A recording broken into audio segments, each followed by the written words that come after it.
Welcome back दोस्तों। आज मैं आपके सामने एक बहुत ही इमोशनल मूवी का एक्सप्लेनेशन लेकर आया हूँ जिसका नाम है मातृभूमि ये नेशन विदाउट वुमेन। ये मूवी 2003 में रिलीज हुई। टैगलाइन से ही आपको पता चल चुका होगा कि इस मूवी का थीम क्या है। अगर हमारे देश में या किसी गांव में एक भी लड़की औरत ना हो तो हम लड़कों की क्या हालत हो सकती है, और इसी तरह उसी गांव में एक लौती लड़की हो तो उस लड़की की हालत क्या हो सकती है। ये सब कुछ डायरेक्टर ने इस मूवी में बहुत खूबी से दिखाया है। मतलब डायरेक्टर ने एक बहुत ही बेहतरीन सा एक्सपेरिमेंट किया है इस मूवी के थ्रू। अगर लड़की ना हो तो क्या हालत हो सकती है उस गांव की, एक सिंपल सा नक्शा खींचा है। इस मूवी की कहानी भी कुछ इसी तरह की है कि 5 भाई एक ही लड़की से शादी कर लेते हैं। उसके बाद उस लड़की का क्या होगा और उन 5 भाइयों का क्या होगा और ये काम किस हद तक जाएगा, इसी पर बेस्ड है इस मूवी की कहानी। तो दोस्तों वीडियो को पूरा देखना, काफी सारे झटके हैं इस मूवी में और सच में मस्ट वॉचेबल मूवी है। हर एक बंदे को, हर एक बंदी को ये मूवी जरूर देखनी है। ये मूवी देखने के बाद सच में मेरे तो खड़े हो गए, मतलब रोंगटे, और मैं सोच में रह गया क्या ऐसा भी हो सकता है। और सच में कई सालों पहले ऐसी हरकतें होती थी। हमारे देश में काफी सारे मासूम बच्चों को मार देते थे बचपन में ही। तो चलिए बिना टाइम वेस्ट किए लेट्स स्टार्ट। उससे पहले लुटा दो प्यार, आजकल प्यार कम हो रहा है, फॉलो इंस्टाग्राम। मूवी की शुरुआत में ही किसी गांव में किसी जगह पर एक औरत बच्चे को जन्म देने की कोशिश करती रहती है और उस घर के बाहर इस औरत का पति और कुछ लोग इंतजार करते रहते हैं, बहुत टेंशन में होते हैं। तभी थोड़ी देर बाद बच्चे की रोने की आवाज सुनाई देती है।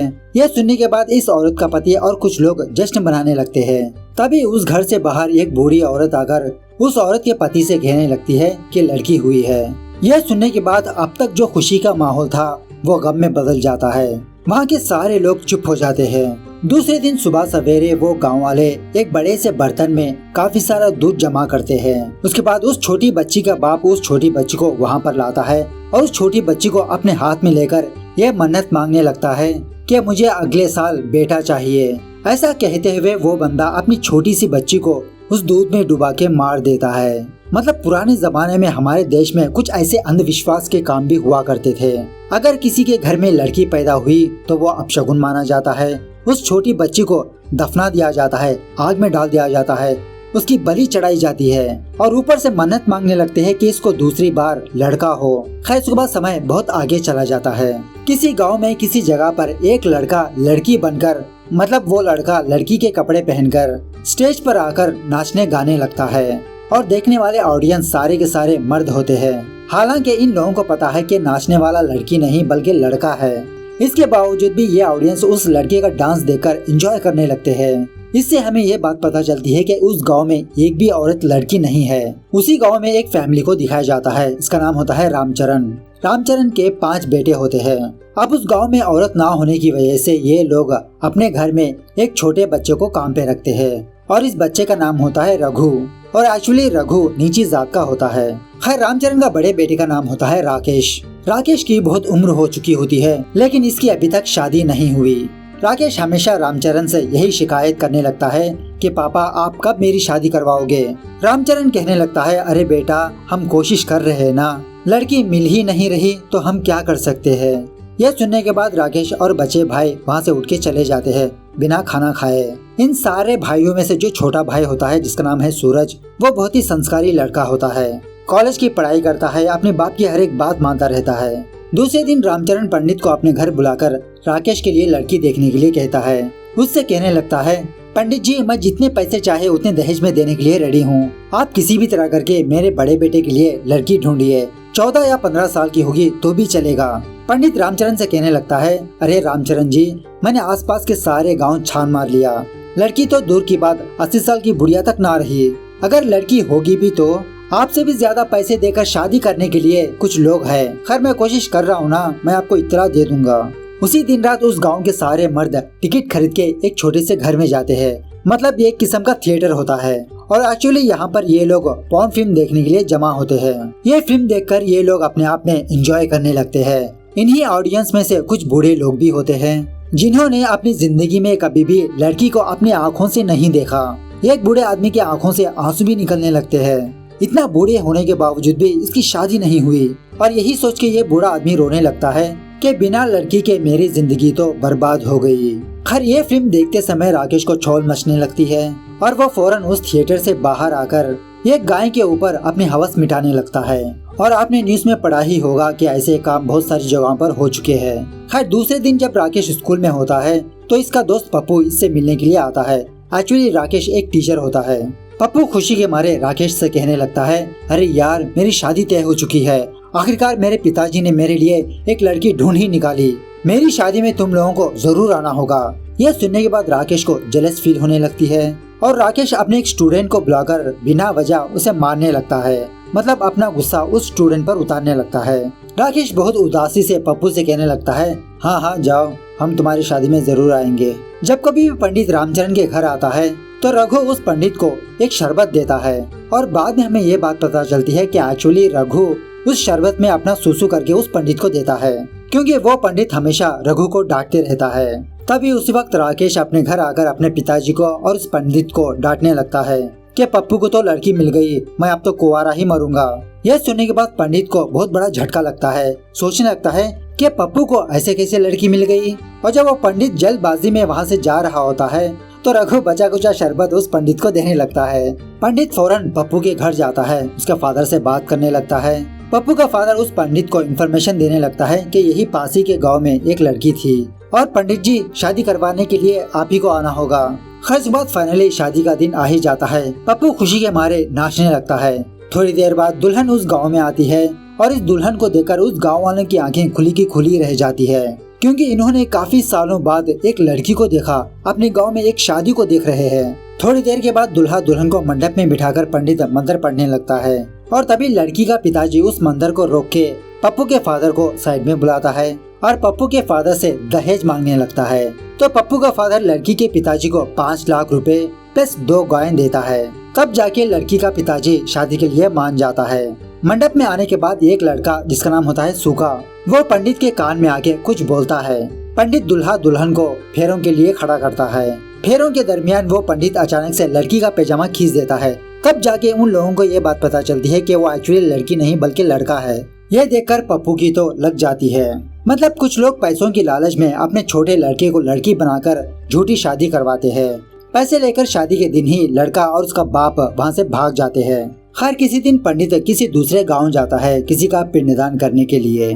तो ज्यादा रात होने की वजह से उस घर के लोग पंडित को अपने घर में ही रुका लेते हैं। पंडित उसी तरह से उस गांव में रात में रुक जाता है। सुबह होने के बाद वो पंडित किसी नदी के पास जाकर फ्रेश अप होने लगता है और तभी इस पंडित को किसी लड़की की गाने की आवाज सुनाई देने लगती है। पंडित उस आवाज को उस गाने को फॉलो करते हुए जंगलों में जाने लगता है। किसी जगह पर जाने के बाद इस पंडित को एक लड़की नजर आती है जो बहुत ही खूबसूरत होती है और इस लड़की का नाम होता है कल्की। जब कल्की उस पंडित को देखती है वो फौरन अपने घर दौड़ने लगती है। पंडित भी फौरन कल्की के पीछे भागने लगता है। जब पंडित कल्की के घर जाता है तो कल्की के घर को बाहर से ताला लगा हुआ रहता है, लेकिन उस घर में अंदर जाने का रास्ता सीढ़ी से होता है। तो पंडित उस सीढ़ी चढ़कर कल्की के घर में जाने लगता है, लेकिन तभी अपने घर से बाहर कल्की का फादर आता है और पंडित को चोर समझकर उसे मारने की कोशिश करता है। लेकिन वो पंडित कल्की के फादर से कहने लगता है, अरे मैं एक पंडित हूँ। ऐसा कहते हुए वो पंडित कुछ मंत्र पढ़ने लगता है। तब जाके कल्की का फादर प्रताप उस पंडित को अपने घर में लाता है। पंडित प्रताप से पूछने लगता है कि तुम अपनी हीरे जैसी बेटी को इतने सालों तक कहाँ पर छुपा रखे थे। प्रताप पंडित से कहने लगता है, छुपा के नहीं रखता तो क्या करता पंडित जी, मेरे घर में मेरी बेटी है, ये बात गांव वालों को पता चल गई, क्या वो लोग इसे जीने देंगे? चील कौवों की तरह इसे नोच खाएंगे। पंडित प्रताप को कल्की की शादी की बात करने लगता है कि मैं तुम्हें 1 लाख रुपए दिलवाऊंगा, तुम अपनी बेटी की शादी उस खानदान में कर दो। सो पैसों की लालच में आकर प्रताप हाँ कह देता है। यह सुनने के बाद वो पंडित फौरन अपनी साइकिल लेकर रामचरण के घर उसके गाँव दौड़ने लगता है। रामचरण के पास आकर पंडित कहने लगता है, रामचरण तुम फटाफट से रेडी हो, मैंने तुम्हारे लड़के के लिए प्योर 100% लड़की को देखा है। लेकिन उस वक्त राकेश अपने घर में नहीं होता। तो रामचरण अपनी बेटी की फोटो लेकर सूरज के साथ अपने गाड़ी में बैठकर प्रताप के घर जाने लगता है और इसी हड़बड़ाहट में रघु फिर से उस पंडित को शरबत लाके देता है और वो पंडित जाते जाते रघु से कहने लगता है, बच्चा शरबत फेंकना मत, मैं आके पीऊंगा। कसबत पंडित रामचरण सूरज ये तीनों मिलकर प्रताप के घर जाते हैं लड़की को देखने के लिए। वहाँ जाने के बाद रामचरण अपने बेटे की फोटो मतलब राकेश की फोटो प्रताप को दिखाता है। राकेश की फोटो देखने के बाद प्रताप रामचरण से कहने लगता है, माफ कीजिए रामचरण जी, मैं अपनी बेटी आपके बड़े बेटे को देना नहीं चाहता, दिखने में ये बहुत संगीन लगता है मैं अपनी बेटी कल्कि आपके छोटे बेटे सूरज को देना चाहता हूँ। इस तरह से प्रताप मना कर देता है। यह सुनने के बाद रामचरण, सूरज, वो पंडित वापस अपने घर आ रहे होते हैं और रास्ते में रामचरण अपना डिसीजन चेंज कर देता है कि कल्कि राकेश के लिए सही नहीं है, वो सूरज के लिए सही है। इन सारे लड़कों में मेरा बेटा सूरज ही मेरी बात मानता है। इस तरह से ये तीनों फिर से प्रताप के घर जाते हैं। वहाँ जाने के बाद रामचरण प्रताप को 5 लाख रुपए देता है और प्लस 5 गायें भी। और शादी के दिन हमें ये बात पता चलती है कि एक्चुअली प्रताप ने पैसों की लालच में आकर अपनी बेटी की शादी उन 5 भाइयों से तय कर दी है। एक ही मंडप में ये 5 भाई कल्कि से शादी करने लगते हैं, अग्नि के 7 फेरे लेते हैं। खैर शादी होने के बाद अब यहाँ पर ये सवाल पैदा होता है कि कल्कि के पास पहले कौन जाएगा। तो ऑफ कोर्स राकेश बड़ा है, राकेश पहले कल्कि के पास जाएगा और उसी तरह वो 5 भाई एक एक दिन डिवाइड कर लेते हैं कि दूसरे दिन दूसरा भाई जाएगा, तीसरे दिन तीसरा भाई जाएगा और हफ्ते में फाइनली 2 दिन बच जाते हैं। राकेश कहने लगता है कि वो बचे दिन भी यही जाएगा कल्कि के पास, क्योंकि राकेश बड़ा है। इन 5 भाइयों का ऐसा बात करता हुआ देखकर रामचरण को बहुत गुस्सा आता है। रामचरण अपने बेटों से कहने लगता है, निकम्मो, कभी अपने बाप के बारे में सोचा है तुम लोगों ने? तुम्हारी माँ के मरने के बाद मैंने दूसरी शादी नहीं की, तुम लोगों की देख रेख की, लेकिन तुम लोगों के अंदर दया नाम की कोई चीज ही नहीं है और तुम्हारी शादी के लिए 5 लाख 5 गाय मैंने दिया। राकेश पूछने लगता है कि आपको क्या चाहिए पिताजी। और बाद में हमें ये बात पता चलती है कि रामचरण ने अपने बेटों के साथ ये डील किया होता है कि वो पहली रात कल्कि के साथ बिताएगा। तो वो 5 भाई भी पहले रामचरण को कल्कि के पास भेजते हैं। सुबह होने के बाद कल्कि को ये बात पता चलती है कि इसके बगल में इसका हस्बैंड नहीं बल्कि इसका ससुर है। ये सोचकर बेचारी कल्कि बहुत रोने लगती है। शादी होने के दूसरे दिन ही बेचारी कल्कि घर के काम करने लगती है। खैर दूसरे दिन रात राकेश कल्कि के पास आता है और इससे बिना बात किए इसके साथ कांड करने लगता है। दूसरे दिन कल्कि को दूध निकालने का काम दिया जाता है। अब बेचारी कल्कि ठहरी नाजुक लड़की, कल्कि घर के काम कुछ भी नहीं जानती सिवाय खाना पकाने के। जब कल्कि दूध निकालने के लिए गाय के पास जाती है तो वो गाय कल्कि को अपने पास आने नहीं देती। बेचारी कल्कि स्ट्रगल करने लगती है। कभी वहाँ पर छोटा भाई सूरज आता है, कल्कि की हेल्प करने लगता है। वो गाय से दूध निकाल के कल्कि को देता है। खैर इस तरह से हर रोज रात एक एक भाई कल्कि के पास आकर उससे बिना बात किए सिर्फ कान करके चला जाता है। लेकिन वही दूसरी तरफ सूरज कल्कि की हेल्प करते रहता है, उसके काम में हाथ बटाते रहता है। और जिस दिन सूरज की बारी आती है, सूरज कल्कि के पास जाता है और उस वक्त कल्कि की तबीयत कुछ ठीक नहीं होती, उसे जुकाम होता है। सो सूरज कल्कि की हालत को समझ के उसके साथ बिना कान किए उसके साथ बैठा रहता है। खैर जैसे जैसे दिन बीतते जाते हैं कल्कि सूरज से प्यार करने लगती है। सूरज का साथ इसे अच्छा दिखने लगता है, जिसकी वजह से कल्कि दूसरे मर्दों को अपने पास आने नहीं देती। देखते ही देखते कल्कि सूरज इन दोनों में और प्यार बढ़ जाता है। ये दोनों एक दूसरे के बहुत करीब हो जाते हैं। हर हमेशा ये दोनों एक दूसरे के साथ ही रहते हैं। ये देखकर बच्चे भाई और रामचरण को जेलस फील होने लगता है और कभी कभी रामचरण बिना वजह सूरज को थप्पड़ भी मारते रहता है। लेकिन बेचारी कल्कि सूरज को अपने सीने से लगा लेती है उसका दर्द मिटाने के लिए। एक दिन सूरज कल्कि के लिए साड़ी लेकर वापस अपने घर आ रहा होता है। सूरज के बच्चे भाई सूरज को मार देते हैं, अपने रास्ते से इसे हटा देते हैं और दूसरे दिन सूरज की लाश किसी नदी में पाई जाती है। सूरज की मौत की खबर सुनने के बाद कल्कि टूट के बिखर जाती है। ये बहुत डिप्रेस होने लगती है।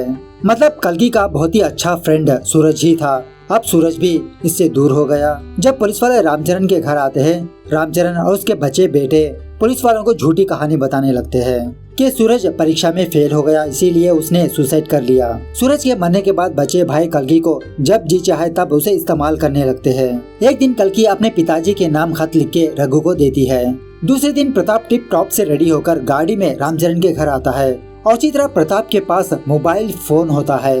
हाँ, प्रताप के हाथ में ही मोबाइल फोन है, हमारे हाथ में तो झुंझुना है ना। खैर थोड़ी बातें होने के बाद रामचरण प्रताप को 1 लाख रुपए देता है और इसी तरह प्रताप एक्चुअली गांव में नहीं बल्कि शहर शिफ्ट हो चुका है और वहां पर ये बिजनेस कर रहा है। रामचरण से बात करने के बाद प्रताप अपने बेटे के पास आता है और यहाँ पर हमें ये बात पता चलती है कि एक्चुअली प्रताप ने रामचरण से इसलिए एक्स्ट्रा 1 लाख रुपए लिए क्योंकि रामचरण प्रताप को बिना पैसे दिए कल्कि के साथ सो रहा था। अरे इसकी जात का अंडा मारूं, सीरियसली कोई बाप अपनी बेटी को इस तरह भी बेचता है। खैर जब प्रताप वहाँ से जा रहा होता है तो कल्कि अपने संस्कार को ना भूलते हुए प्रताप के पैर छूने लगती है। सच में ये सीन ना काबिले तारीफ है। बेटी की जिंदगी गई तो गई भाड़ में, लेकिन वो बेटी अपने बाप को कामयाब देखना चाहती है, खुश देखना चाहती है। खैर प्रताप वहाँ से जाने के बाद राकेश और उसके बचे भाई कल्कि के पास आकर उसे चप्पल से मारने लगते हैं, क्योंकि कल्कि ने चोरी चुपके अपने पापा को खत लिखा और उसी तरह रामचरण के 1 लाख गए। और उस जमाने में 1 लाख रुपए बहुत बड़ी कीमत होती है। बेचारी कल्कि मार खाने के बाद रघु से कहने लगती है कि प्लीज मुझे यहाँ से बाहर निकालो, मुझे यहाँ से जाना है। तो दूसरे दिन सुबह सवेरे रघु कल्कि को लेकर उस गांव से बाहर भागने लगता है, लेकिन थोड़ी ही देर बाद राकेश और उसके भाई इन दोनों को पकड़ लेते हैं। रघु को पीछे से गोली मार के मार देते हैं और उसी तरह बेचारे रघु के टुकड़े टुकड़े कर देते हैं। रघु को मारने के बाद वो 4 भाई कल्कि को गाय बांधते हैं ना, वहाँ पर लाके इसको बांध देते हैं। और एक्चुअली रघु का एक बड़ा भाई और एक चाचा होता है। रघु का बड़ा भाई कुछ पागल किस्म का होता है, तो रघु का चाचा रामचरण की फैमिली पर रिवेंज लेने के लिए उनके घर जाते हैं। वहाँ पर रघु के चाचा और उसके भाई को कल्कि नजर आती है, जो बेचारी गाय के शेड में पड़ी रहती है। रघु का चाचा कल्कि के पास आकर कहने लगता है कि तुम्हारी वजह से मेरे भतीजे की जान गई है और अब मैं इसका बदला लूंगा। ऐसा कहते हुए रघु का चाचा कल्कि के साथ कांड करने लगता है। रघु मरने के बाद वो पंडित सूखा नाम के एक लड़के को रामचरण के घर लाता है घर के काम करने के लिए। सूखा गाय के शेड में कल्कि को देखता है और बेचारी को खाना पानी देने लगता है, सिंपल से उसकी देखरेख करने लगता है। इस तरफ रघु का चाचा अपने बिरादरी के लोगों को भड़काने लगता है कि उन गांव वालों ने रघु को मारा, हम इसकी मौत का बदला जरूर लेके रहेंगे। लेकिन रघु का चाचा हर रोज रात कल्कि के पास जाकर उसके साथ काम करते रहता है और इसी तरह रामचरण उसके बेटे भी कल्कि के पास आकर इसके साथ अत्याचार करने लगते हैं। कुछ दिन गुजरने के बाद कल्कि प्रेग्नेंट होती है। यह देखने के बाद रामचरण पंडित को फिर से अपने घर बुलाता है और यहाँ पर सवाल ये पैदा होता है कि कल्कि के पेट में जो बच्चा है वो किसका है। राकेश कहने लगता है ऑफ कोर्स मेरा है, लेकिन रामचरण अपने बेटों से कहने लगता है अरे पागलों, पहली रात कल्कि के साथ कौन बिताया? मैंने बिताया, सो उस बच्चे का बाप मैं हूँ। और उसी वक्त रामचरण कल्कि को फिर से अपने घर में लाता है और उसकी अच्छे से देखरेख करने लगता है। कल्कि प्रेग्नेंट है ये खबर रघु के चाचा को पता चलती है और ये अपनी बिरादरी के लोगों में ये न्यूज फैला देता है कि कल्कि का बच्चे का बाप रघु का भाई है। और रघु का चाचा कुछ लोगों को साथ लेकर रामचरण के घर जाता है और रामचरण को भी यही बात बताने लगता है और अपनी बहू कल्कि वापस देने के लिए कहता है। यह सुनने के बाद रामचरण को बहुत गुस्सा आता है। वो अपने घर में जाकर अपनी गन लाकर इन लोगों पर फायरिंग करने लगता है। यह फायरिंग की आवाज सुनकर वो सारे लोग वहाँ से भाग निकलते हैं, लेकिन वो 4 भाई अपने गन लेकर उन लोगों को पीछा करने लगते हैं और इस दरमियान में बेचारे रघु के भाई की मौत हो जाती है।